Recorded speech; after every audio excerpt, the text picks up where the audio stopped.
Hello people, how you doing? I hope you're having a smashing goddamn day. Welcome back to the Brom Squad Gaming channel.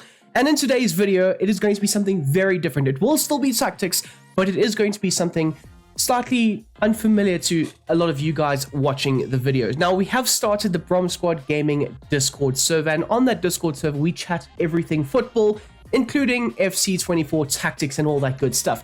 Now, I thought, and it was also a suggestion made to me, but I thought it would be a great idea to maybe go ahead and implement some of those tactics onto the channel. Now, essentially, I take no credit for any of these tactics. These are purely down to the geniuses on the Discord server who have gone ahead and replicated and recreated certain manager tactics and shared them with the Discord. Now, you guys are welcome to go ahead and check those, tactics out for yourself. All you have to do is just click the link down below in the description and you will have full access to the Brom Squad Gaming Discord server where we chat everything football and discuss FC24 tactics and all that good stuff. Now, I have selected 3 tactics to go ahead and trial for today's video, starting off with a fantastic set of tactics made by Deadlock. Now, I also know that Deadlock has a YouTube channel of his own, so I will also try my best to try and link it in the description as well. So if you guys are interested, go ahead and check out his channel. Now, essentially, if you have a look here on the Discord, I'm trying out something also very new of trying to do some screen recordings, whilst also doing actual recordings, whilst doing gameplay recordings. So please bear with me. I am not technically gifted whatsoever, but as you will see here on the Discord, now he's gone ahead and replicated and recreated Ruben Amorim's Sporting Lisbon tactics. And of course, he said you need to use the formation at 3-4-2-1. And then you need to go ahead and make certain adjustments, whether it's the left and the right midfield. You need to drop them a bit deeper. You need to move the one centre back slightly up and to the right, to the left, my bad. And you need to drop the one DM down and to the right. That will be the likes of Hillman playing in that role. Now, as you'll see here on the PlayStation that I am using, I have gone ahead and more or less tried to successfully implement and recreate his tactics. Now, he does go ahead and give you a few tactical, instructions that you need to go ahead and implement. And he also says here, when building out from the back, Amorim wants his keeper to play as an extra man in the build-up, which will make the centre back push to make a double pivot with the right DM. I was, a little bit impaired there for a second. And the right forward drops alongside the left central midfielder to make a 3-4-2-2 shape when building out. Now, we will be testing that and we will be trialing that in this game right here for Sporting Lisbon. Okay, we will be kicking things off versus Porto, and I'm hoping to see some good build-up play, some fantastic Ruben Amorim tactics on full display. And I think that these tactics could work out quite well, but we'll have to see how things fare. Gelano up against the mighty Fresneda down at the right-hand side. Looking to defend here. He's gone in for a big body challenge. Can he get something across here? Can we look to defend it? Quite nicely we do. Well done. And also the right DM dropping quite deep there to help facilitate a good defensive outlet. The more attacking of the 2 central midfielders. He's played a great ball into Santos, who's looking to get a great touch. Puts it in. Back post area. Oh my god. Off. Just off. Back into Marita. Oh my god. Things are starting to fly right now. A fantastic strike. A fantastic 2 efforts, really. If the likes of Gyökeres could have gotten on the end of the cross, it would have been fantastic. If Marita's strike had just not curled away at the last second, it could have been splendid. But anyways, we've got ourselves a corner kick somehow, some way. Santos sets to take, and he puts in a great cross into the back post area, and Kutes. There we go. Good ball. Again, the left midfielder having a lot of freedom to dictate how he wants to play. Oh my gosh. And Trincao with a fantastic rebound effort, but the goalkeeper is equal to it. Of course, Diogo Costa, fantastic goalkeeper.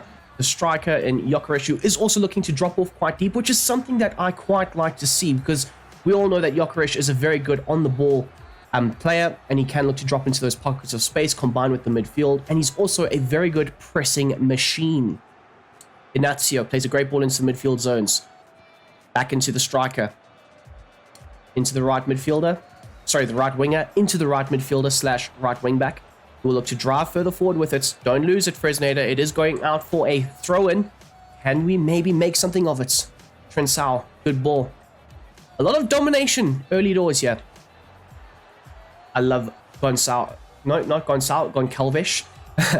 Hillman looking to rotate play back into Hillman. Fresneda, can he whip in across here? We will be looking for a back post potential. And Morita's there, wins the ball back on the edge of the area. And Goncalves is looking to, you know, show himself a little bit more for the extra passes in and around the box. And I must say, Porto have been very much on the back foot here versus Sporting. As Fresneda has made a great bombing run further forward. Back into Trincao. Trincao lays it off into Hjulmand. What can Hjulmand do here? He's looking for the switch of play. Looking for the cross. Okay, well, he's going to win the ball back. Thank you. Thank you very much. Okay. Good ball. Oh, great ball. Fresneda. Oh, he put in a great effort. It was just unfortunate that Gyökeres didn't make that run in time, and I was a bit too hasty with it to move. He's looking to motor. They have created an overload. And it is a great save from the goalkeeper. Fantastic scenes just before the break too. Wow. Great one-on-one. Pepe almost unleashing a world of hurt on me. Anyways, we go again though. Well, we're going to try and defend this corner first. And hopefully, leading into the break, we will still be at 0-0. There we go. Not too bad. A first half. I like the display. I like the way that certain players have dropped slightly deep. I like the way that Morita has gotten further forward, contributed, combined quite nicely and frequently with Goncalves, which is quite nice. It is something that Ruben Amorim does try and aim to do on a consistent basis. So just taking a look at some of the stats at the break, we do need to have a better chance conversion rate when we do create those chances. 4 shots, and I think only one of them or 2 of them were on target. As you can see, there's shot accuracy at 50%, so 2 of them were on target. And expected goals of 0.7. We have done fairly well when it comes to retaining and maintaining possession, and the passes have been 68 to 17. Of course, Porto are looking to sit further back and try and counter on us, so they will give us the ball, they will give us the territory, and we need to try and capitalize on all of that in the second half. Okay, kicking things off here. Second half, it's about to be a world of hurt for this team. I think the second half, they will try and come at us a bit more. They will look to maybe have a bit more possession, because they were very lucky with a few of those opportunities in that first half. I will say that we were somewhat unlucky.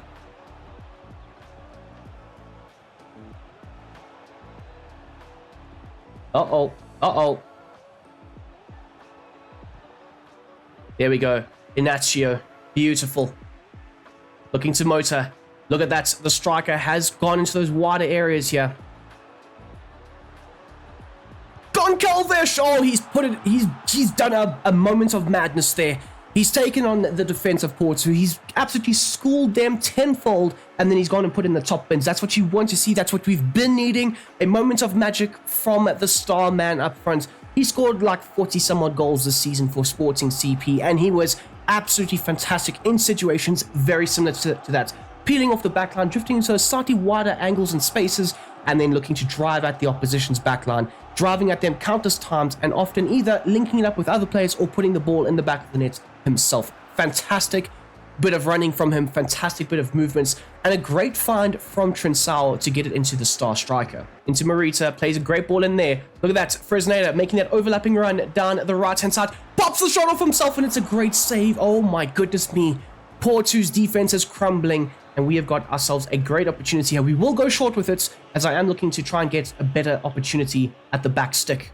Great ball into Gonz. Oh, please! Oh my god. That would have been amazing. Press quickly. Of course, the front line do like to press very aggressively. Of course, that could be the front 3 with Morita at times, and the others will all look to get back into their positions, which we are seeing here quite nicely with Hjulmand looking at times to also drop a bit deeper, and it's a great save from the goalkeeper. Wow. Okay, fantastic scenes, and they are also going to look to go for that slightly shorter corner opportunity. No baseline drives for you, mate. That's Inacio, I think. It's a great save from the goalkeeper. Okay. Porto are definitely coming at us now, so our defense does need to hold out just a little bit more. Clear it, please. There we go. Goalkeeper's made a great claim there. Takes a great touch around the first defender and looking just to drive into the openness that the Porto defense has left him behind them. Wow, okay.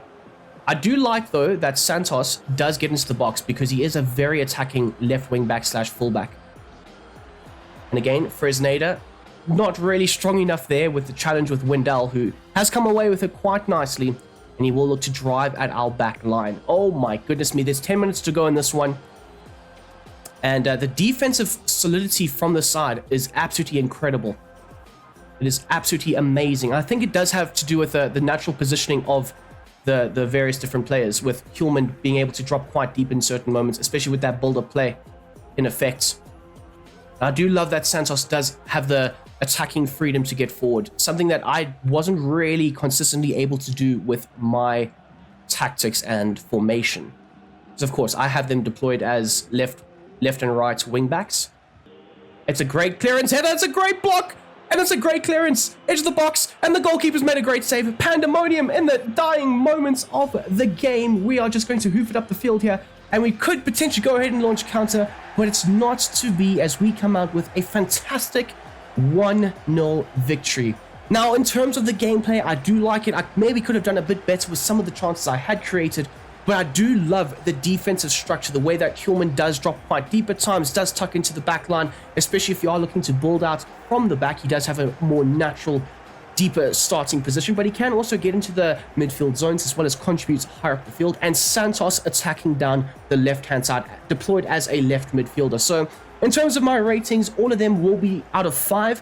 I'm going to give Deadlock's Amorim tactics a 4 out of 5. A very good, useful set of tactics to go ahead and implement into your games in FC24. Now, the next set of tactics is brought to you by Hustrag on the Discord, who has gone ahead and recreated Néstor Lorenzo's Colombian tactics. Now, it has been something that I have been putting off because obviously Colombia are not in the game, but I'm really glad that he's gone ahead and recreated it on the Discord. So obviously there are quite a few tactics on the Discord already that I have not put out on my channel, or I have not recreated myself and put out on the channel. And that will be a major plus to you guys going ahead and joining the Discord server. Now, one of you guys in the YouTube comments also said, use Atlético Nacional. They are a Colombian side, and that could, just fill the void of not having Colombia. So that is something I've gone ahead in this situation and done.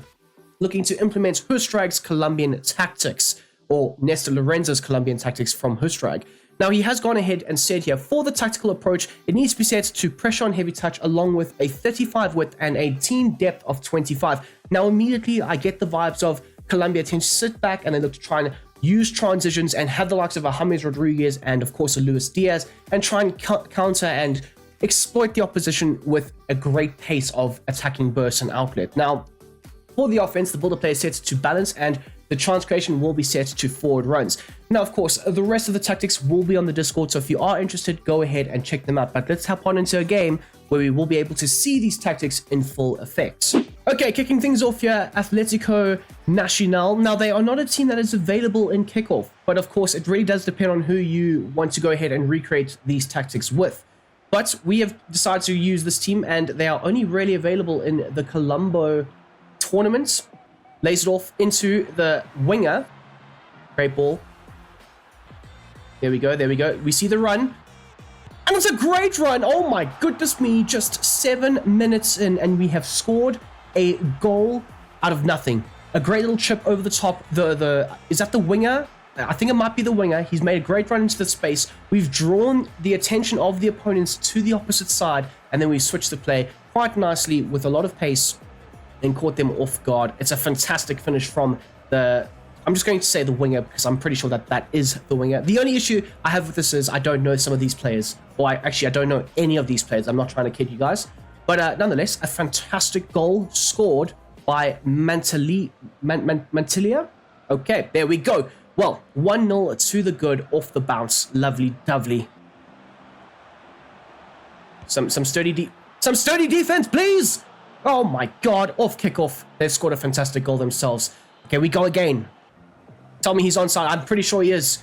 That slow sense back has kept him on side. What are you doing? What the? Okay, maybe I'm not going to put down to the tactics. It's definitely not the tactics. We're all doing the Mexican wave. It's not the tactics. It's probably the fact that the team that I am using are not very good themselves. Very attacking compared to the left-hand side. And the left-hand side will look to tuck in a fair amount. We've lost the ball in front of the goal, and the goalkeeper has been forced to make a fantastic save. We've been bullied off the ball. Can't play out from the back. It's all... Oh my god! Great block, great save. Things are looking very spicy now, and we will be looking to get them with the quick transitions. Castro lays it off yet again. Look at that overlap down that left-hand side. Again, we've lost the ball though. It's a very unfortunate situation. Got them on, you know, pressure on heavy touch. This goalkeeper is Superman. This goalkeeper is making save after save and just saving our asses. Castro looking to tuck in here. I like Castro, you know. I do like... Oh my god, I don't like Castro that much. He didn't stop the goddamn goal from happening. And it is 2-1 in their favor. God, not a great display in that first half, I must say. Okay, so if we have a look at the halftime stats, we've got 53% possession in our favor compared to their 47. We've had 1 shot to their 6. They are definitely knocking on the door a lot more than us. We've had more passes. Like I said, we have maintained a bit more possession. The shot accuracy has been at 100% because we've had 1, and maybe, well, that has resulted in a goal, but maybe we should have created more chances, and we will be looking to do that in the second half. It's just quite tough though to try and like build out from the back when you don't have a lot of support up front, because either the striker gets overcrowded by the defense of Flamengo, or potentially the wingers get, you know, overrun by the wider fullbacks. So it is quite difficult to go ahead and really successfully implement the Colombian tactics, because even though I'm showing you a terrible display of what these tactics are probably like, you have the likes of James Rodriguez, you have Luis Diaz pulling the strings, looking to run the offense, looking to stretch the play at times, and that is something that I don't have. So by all means, take some of the gameplay with a pinch of salt, but take the goodness with, you know, take it seriously, you know. That's what I'm trying to say here. Anyways, we're going to try our best to display these tactics in full effect in the second half. Oh my god.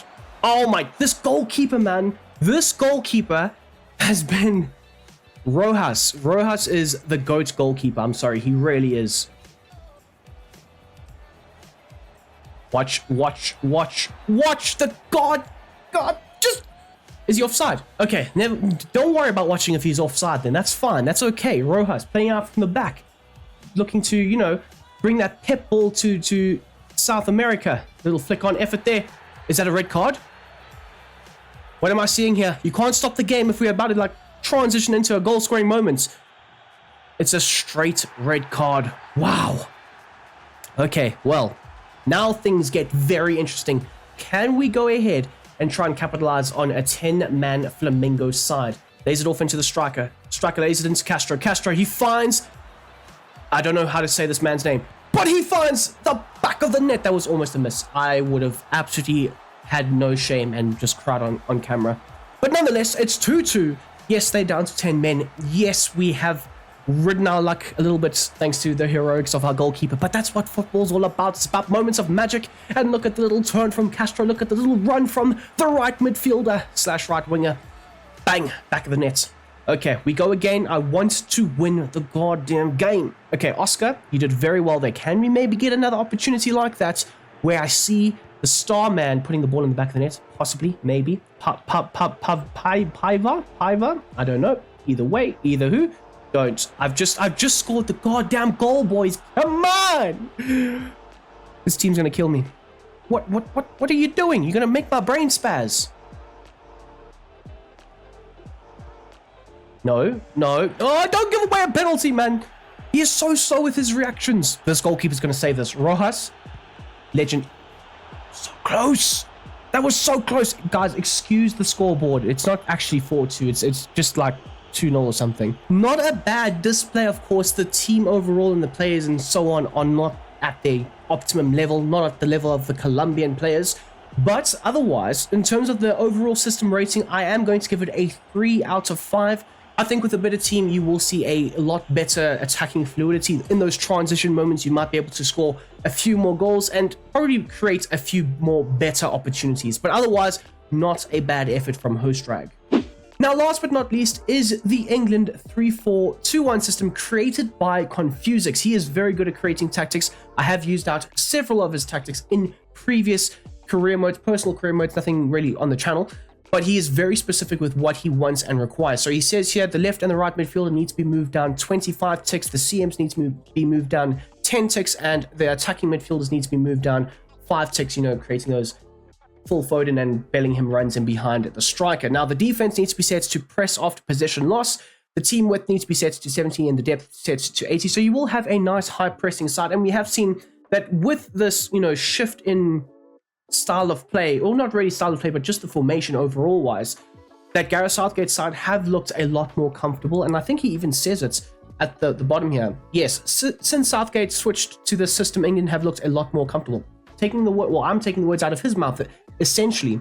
But you have seen a lot more comfort with the side, knowing that they do have a back five in a way that will help protect against any potential attacks from the opposition. So we will be trialing it out. And if you want to see these, tactics in full details, I'm talking player instructions and all that good stuff, go ahead and check out the Discord. But anyways, let's hop on into the gameplay versus Spain. Euros final, baby. Okay, the mighty England versus the mighty Spain. Some of you who will be watching this will already know the outcome of the Euros final.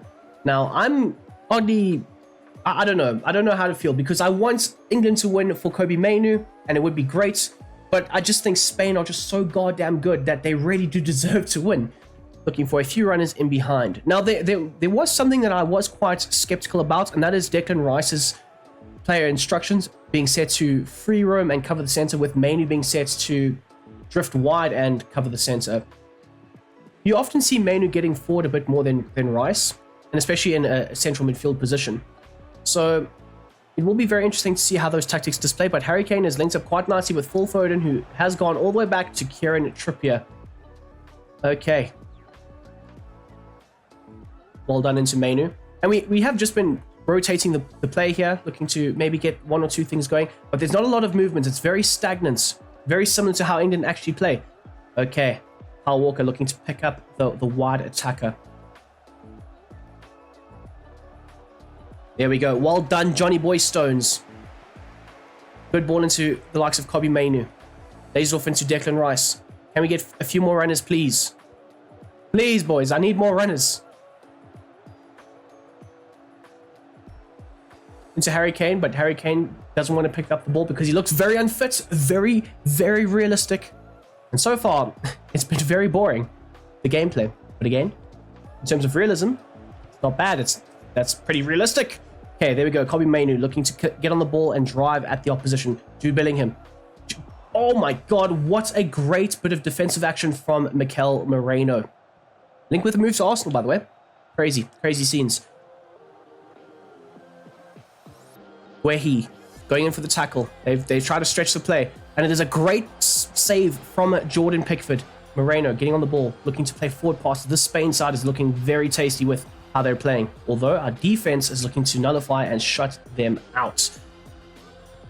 Bang! Booming ball up the field. And this is the issue with England. There's no real pace or runners in behind. Great ball from Foden to Trippier. Foden cuts baseline, and it's a great overhead kick from Jude Bellingham, almost looking like he's repeating himself, like how he did against, was it Slovenia? One of those countries. A great ball whipped in, potentially, maybe, just immediately cleared away. Why is Declan Rice taking the corner kicks? I'll never know. Back post! Oh my god! It could have been something special. It could have been something amazing. I do like that Kyle Walker's pace is in the back line. It does help a lot. It is a massive cheat code. Oh my god.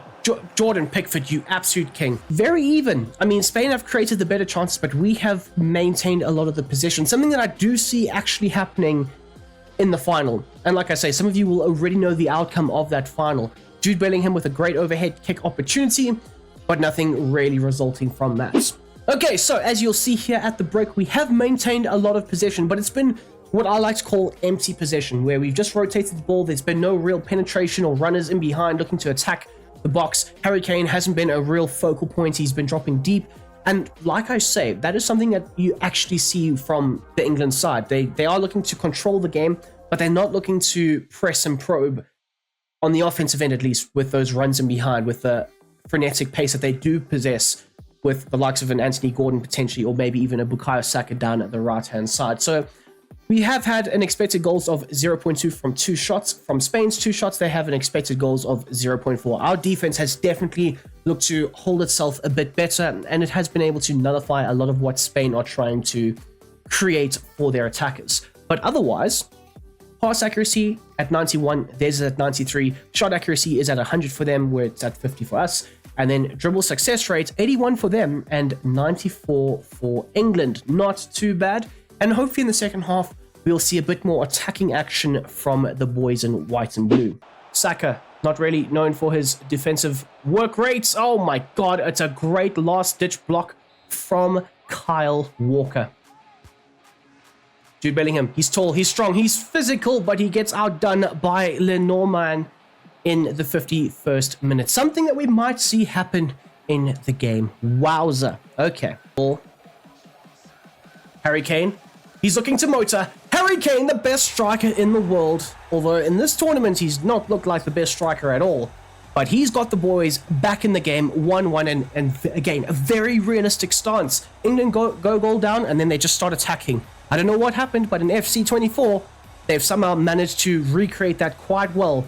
And a Harry Kane strike gets it past Unai Simon to put in the back of the net. Okay, now it's 1-1. Now things are looking very, very interesting. Okay, Oyarzabal. He's been consistently threatening in behind there down the left space. He's gotten Kyle Walker out of his position, but Bukayo Saka is tracking back, playing as that right wing back per se. Kyle Walker, again, he's looked like that all tournament. Very hasty on the ball, very indecisive with his passing. No real crisp and finesse. Oh my God, they've done me. Spain have absolutely done me through Ferran Torres. 2-1 in Spain's favor. Okay, well, it's all to play for, people. It's all to play for. We're down 2-1. God. Okay.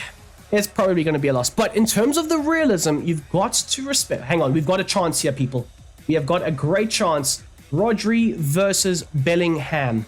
And what? They've blown the whistle. That is a disgrace.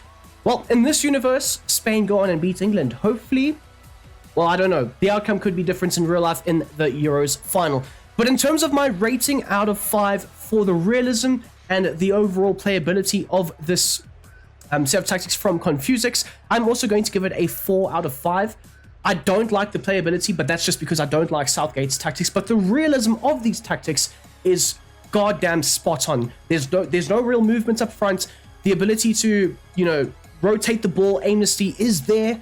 And you do rely on moments of magic from the individual players. So that's why I'm giving it such a high rating. But anyways, people, we are going to end off the video right here, right now. If you have enjoyed the showcase Sundays, please don't forget to let me know down below, as well as like the video, and we might be doing more of these in the future. Now, I'm not saying it will be every single weekend, but it will be a video idea that we do tend to come back to at a later date. So anyways, until the next time, until the next one, I hope you have a smashing goddamn day.